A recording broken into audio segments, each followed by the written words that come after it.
तो बिस्मिल्लाहिर्रहमानिर्रहीम।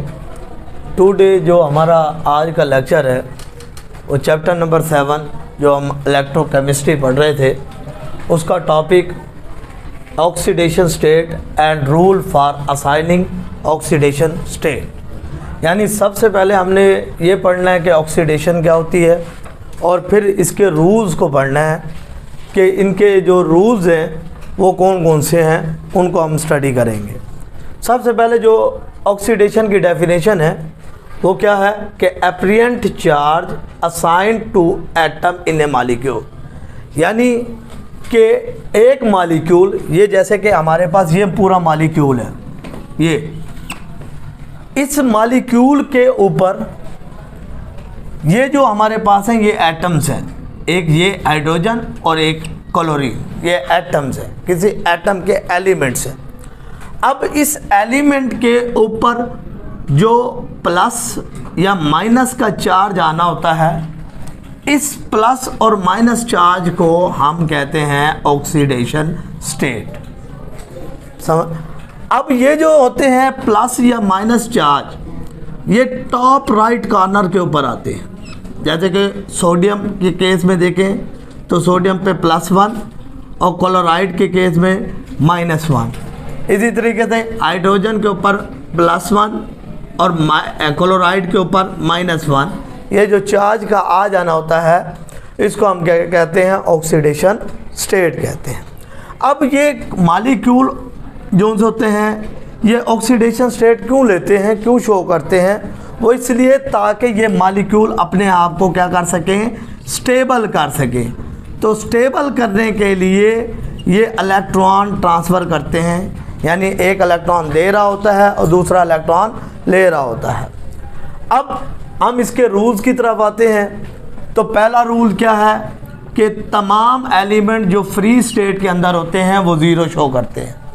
जैसे कि मैंने एग्जांपल दी जिंक की और कॉपर की। अब ये बात ज़रूरी नहीं कि इसके ऊपर आप डॉट लगाएं, अगर आप नहीं भी लगाना चाहते तो कोई बात नहीं। तो जिंक और कॉपर जो अपने फ्री स्टेट में पाए जाते हैं, यानी वो किसी के साथ बॉन्ड नहीं बनाते, बिल्कुल फ्री स्टेट के अंदर मौजूद हैं, तो वो क्या कहलाएंगे, वो ज़ीरो कहलाएंगे, यानी उनके ऊपर कोई चार्ज मौजूद नहीं होगा। दूसरा रूल कि ग्रुप नंबर जो होता है वो बराबर होता है ऑक्सीडेशन नंबर के। अब ये क्या है ग्रुप नंबर और ऑक्सीडेशन नंबर?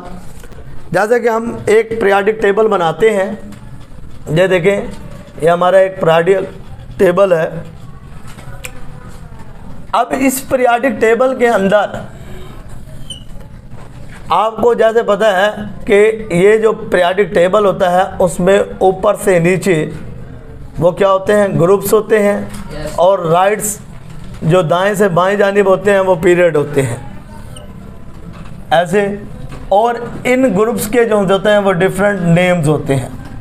जैसे कि ये फर्स्ट ए है, ये सेकंड ए है, इसी तरीके से ये थर्ड ए है, ये फोर्थ ए है, ये 5 ए है, ये 6 ए, ये 7th ए, और ये जो है ये 8 ए है। ये समझाने के लिए दूसरा पॉइंट हमने एक पीरियोडिक टेबल बनाया है।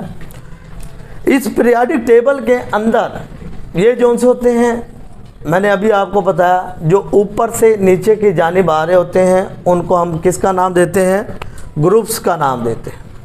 किनका नाम देते हैं, ग्रुप्स का। और जो दाएं से बाएं जानिब चल रहे होते हैं उनको नाम दिया जाता है पीरियड्स का। अब जैसा कि ये फर्स्ट ए ग्रुप है तो इसका ऑक्सीडेशन स्टेट क्या होगा, +1।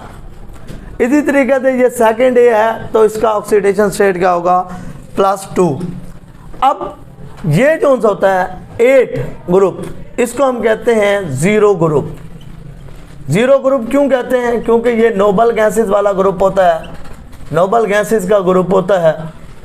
और नोबल गैसेस वाले ग्रुप ना किसी के साथ रिएक्ट करते हैं और ना ही किसी को इलेक्ट्रॉन देते हैं और ना किसी से इलेक्ट्रॉन लेते हैं।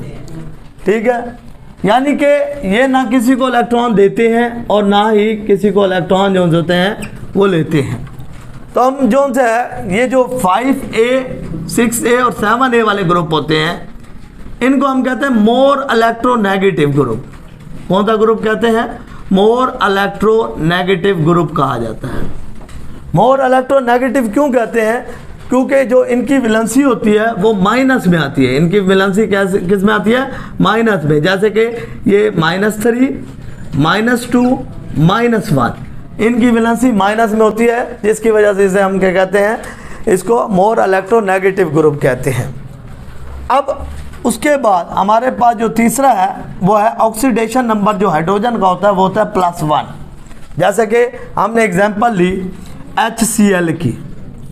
अब हाइड्रोजन के आउटर मोस्ट शेल में एक इलेक्ट्रॉन होता है और एक प्रोटॉन होता है। एक इलेक्ट्रॉन होने की वजह से ये जो है क्लोरीन के साथ कोविलेंट बॉन्ड बनाता है और कोविलेंट बॉन्ड के नतीजे में ये अपनी स्टेबिलिटी को कायम कर लेता है। तो जिसकी वजह से हाइड्रोजन के ऊपर जो चार्ज आता है वो होता है +1। क्यों?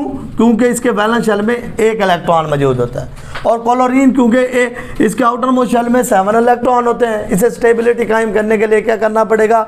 इसे अपना इलेक्ट्रॉन लेना पड़ेगा। तो वो हाइड्रोजन के साथ जो कोविलेंट बॉन्ड के नतीजे में बनाते हैं उसको हम क्या कहते हैं? उसे हम एक पर प्लस चार्ज आता है, दूसरे पर माइनस चार्ज आ जाता है। लेकिन अगर हम मेटल हाइड्राइड की एग्जांपल लें, जैसे कि मैं लेता हूँ Na हाइड्रोजन की, NaH की मेटल हाइड्राइड।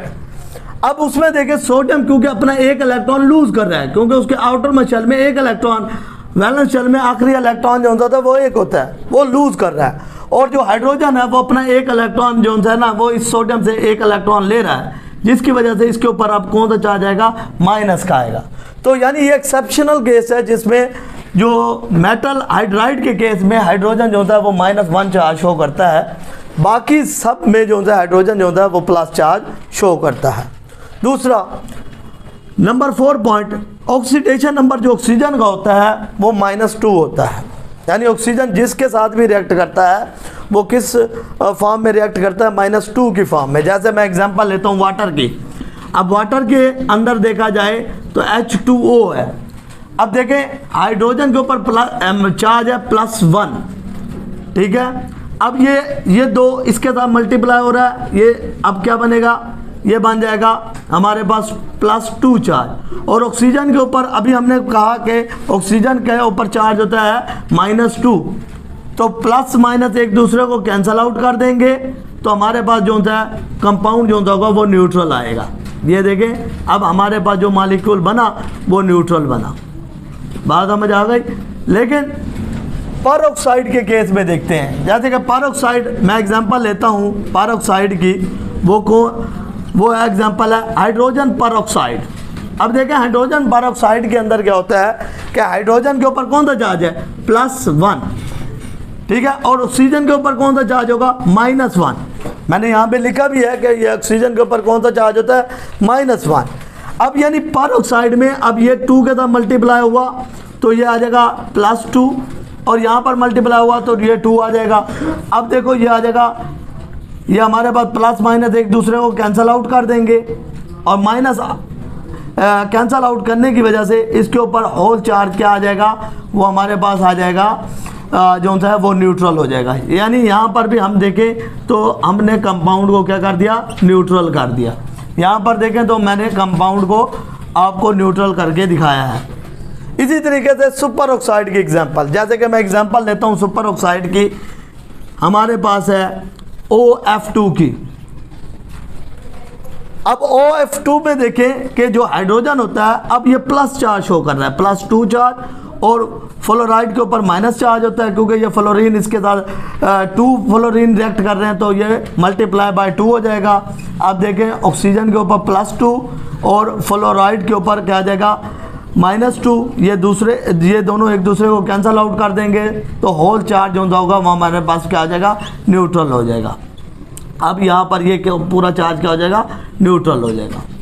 और लास्ट पॉइंट जैसे कि हमने अभी पढ़ा था कि जो न्यूट्रल मॉलिक्यूल होते हैं वो उनका सम 0 होता है। जैसे कि मैंने अभी तमाम मॉलिक्यूल के बैलेंस करके दिखाया है कि इनके साथ तमाम का सम जो हो रहा है वो क्या आ रहा है? न्यूट्रल आ रहा है।